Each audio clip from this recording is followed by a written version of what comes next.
The story you're going to hear about today is one of the most disturbing that you'll ever hear the details of in your entire life. This isn't an ordinary, casual trigger warning for a reason. You're going to think about this long after the episode ends. The point of telling this story isn't to do anything other than to give you a stone-cold reminder, a wake-up call, that people like this live all around us. You might see them checking the mail, and they give a friendly little wave. Ask you if you happen to know what aisle the hamburger buns are in the grocery store. They might even be a part of your friend group, and you have suspicions, but you never really know for sure until something happens. They're hiding in plain sight.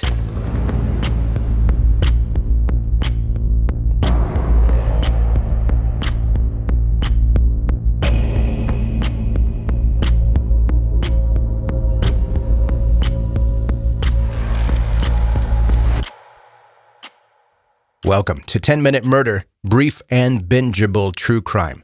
My name is Joe, I'm the host, and thank you for joining today.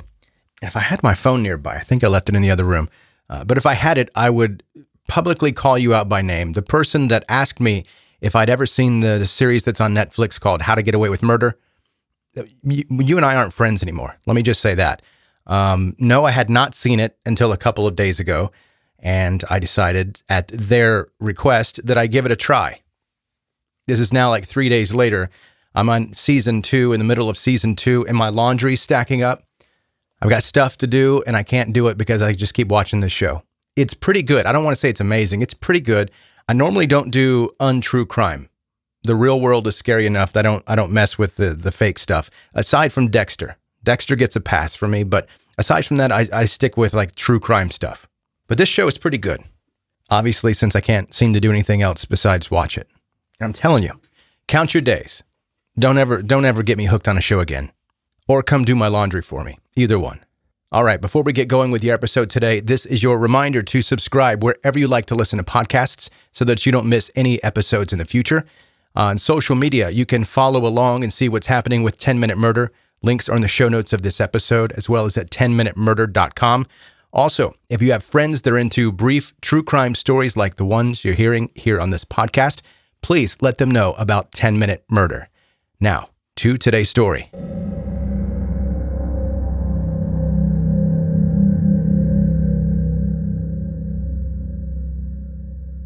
The murder you're going to hear about today was perpetrated by a guy that claims to be 100% sane. He wasn't hearing voices or acting at the direction of the devil or any other host of reasons killers use as why they do what they do. In the South, we have a polite phrase that we say often to describe people that aren't quite okay. His cornbread isn't done in the middle. And I don't think that adequately describes what you're going to hear. And you're going to hear it from the killer himself. You can decide for yourself about his perceived sanity. The interrogation tape police made turned into a sick confession, and Kevin Davis, unemotionally and with indifference, describes how he killed his mother, why he killed his mother, and the sick fantasies that led him to that point. Now that I've given you all the time I can allow for you to back out if you need to, let's talk about Kevin Davis from Corpus Christi, Texas. In March of 2014, a woman called 911 to report that Kevin had walked up to her house and asked her to call the police because he had just killed his mother, 50-year-old Kimberly Hill. She did, and while she was on the phone, her husband stepped outside to talk to Kevin because the story he was telling seemed unbelievable, and he wanted to get to the bottom of whatever it was that was going on. After just a couple of minutes, he believed Kevin's story, asking why he did it. Kevin would only reply, quote, "Lots of reasons." When officers arrived at the home where the call came from, they made contact with Kevin Davis, and he confessed that he used a hammer to kill his mother at their apartment, where he had walked from. He gave them the address at Windrush Apartments. The door was locked, so maintenance used their key to let the police inside. They discovered the naked and bloody body of Kevin's mother on the carpet, hammer on the floor beside her. Police searched the apartment for additional evidence and found notes apparently written by Kevin detailing a plan to kill his mother and his sister as well.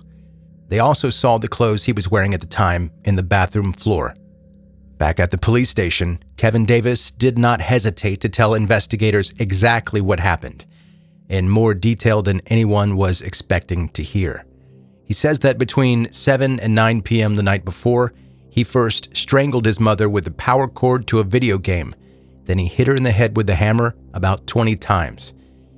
Kevin also added that he still had the urge to kill, even then. Apparently after the killing, he hopped on his bicycle and rode to the train tracks off of Highway 44. He followed them for a bit. Eventually, he ditched the bike and began to walk. When he was, quote, tired of running, is when he walked up to the random house and asked for the police to be called. There's more detail in what he told the police, but rather than me tell you, this is an excerpt from his confession. We're here to listen to you. Why are you here? What happened? Tell us what happened. Well, has anybody gone to the house yet? Do you really? We know what happened. We have, but we want to hear it from you.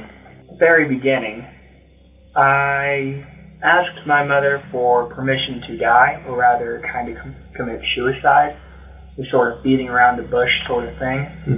Because, well, that doesn't really matter why I wanted to kill myself. Sure it does. I'm bored with life. I don't like life. I don't like people. I don't like living it, basically. There's really anything depressing about it. It just is what it is. I wrote the note. When did you write the note? Today or yesterday? Yesterday. Okay. And then on a whim, actually, I turned it over, wrote a plan to kill both my mother and my sister, quite frankly, because that's always been a thing of mine. I'm a bit of a pervert. Is it like a fantasy thing? It is, actually. I tried to strangle her with a cord, a ripped cord from a video game console controller. That didn't work out too well. She started screaming, and so I went to her room, opened a drawer at the very bottom to the right. I pulled out a hammer. I went back in the living room, and, well, you kind of get the gist from there. And she was out pretty quickly. Kind of tried to play dead at first, but then I finished it. How many times you here with the hammer in the living room?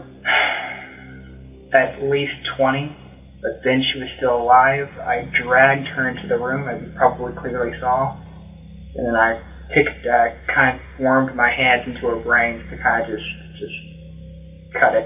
She was still snoring. Okay. So she was still alive? She was still alive. And you went in there and you kind of grabbed those brains? Yeah, finished it. Alright. Did you use a knife on her? Actually, I was going to, but no, I didn't get to do that. No. It was all with a hammer? It was all with the hammer in my hand. Where did you hit her with the hammer? The head. All in the head area? All in the head, I believe. I may have gotten her hand because she was covering herself. Okay. Then I had sex with her corpse. You did? Okay. Did you come inside her? I did, actually. Have you ever done that before, like had sex with her? No, I haven't, actually. This is just the first time? Oh, yeah, I lost my virginity to a corpse. Okay. Did you change in the bathroom? I did. I took a bath before then. My penis, really. Well, that's a little personal, but yeah, I needed to clean it off, and so, and then I changed. Yeah. Okay. So after you went in and you killed her, and you made sure that she was dead by grabbing her brain, moving it around, then you took her clothes off, or was she already unclothed? Actually, I had to drag her by her clothes to get her in there. It was very laborious, actually. Okay. Hey, what kind of thrill did you get by having sex with her? I'd always loved my mother, I guess in the wrong sort of way, but a kind of love, I guess. Maybe some rage. Have you killed anybody else before? I have not. You just fantasized about it? I just fantasy, yeah. What got you to this point? Tell us about what got you to this point. She said, basically I'm a grown man, and what I do, she can't really stop me. She was distraught over it, of course. I mean, Of course.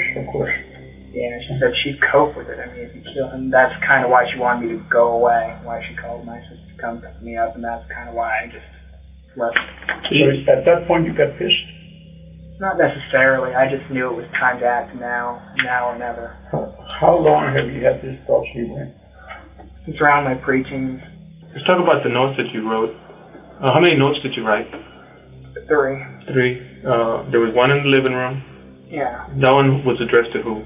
Desiree, my sister, because I knew she's a good girl, but rather sensitive. I knew she would lose her head if she kind of saw that. You remember what the note said? Keep your head. Hurry. She might still be alive. although I highly doubt it in parentheses. Mm-hmm. Something along those lines, yeah. Sincerely. But when you wrote the note, you knew your mom was already dead? Oh, yeah, I knew it. Yeah, my sick sense of humor, Okay. I was pretty well off my rocker by then. And then there's a second note in your mom's bedroom. What did that one say? Do you remember? Chase me. Was that addressed to the police or? I was in a very playful mood at the time. Okay.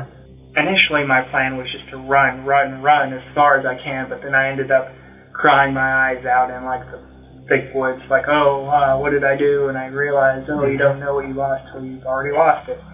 I knew that my life wasn't going to go anywhere, not anymore, so I just kind of gave it up midway. Mm-hmm. You feel sorry you did this to your mom? In a way, yes, but I wouldn't take back what I did. Nothing that she did? Oh, absolutely nothing, no. If I was to ask you, what did she do to deserve this, what would you answer? Absolutely nothing. I'm a terrible, I'm a Terrible cruel, person. disgusting person. Did you ever tell anybody else what your plans were? No, but over the years, there were hints. As a younger boy, I was a lot dumber. I said things, but I guess they basically brushed it off. I guess the hints were everywhere, but they're my family. Family looks past that kind of stuff, or they try to not look at it, I guess. What do you consider yourself? Do you consider you mentally disturbed? Do you consider yourself crazy? What do you consider yourself, any of those? Or you think you're okay? You just got some bad thoughts? I'm not mentally disturbed. I mean, I'm sane. I know exactly what I did. I know that it's wrong in the traditional sense of wrong. Hello. Do you still feel like you're done with your mom? Do you still feel like you want to keep on killing? I came here to pay for my crimes, so I guess I should continue with the truth. Mm-hmm. Truthfully, Yes. I would kill again. Mm-hmm. Kevin Jazriel Davis pled guilty to the murder of his mother. A jury watched the full length of the tape that you just heard, and it took them less than an hour to decide that he should be given life in prison, never to breathe a breath of fresh air outside the walls of the prison.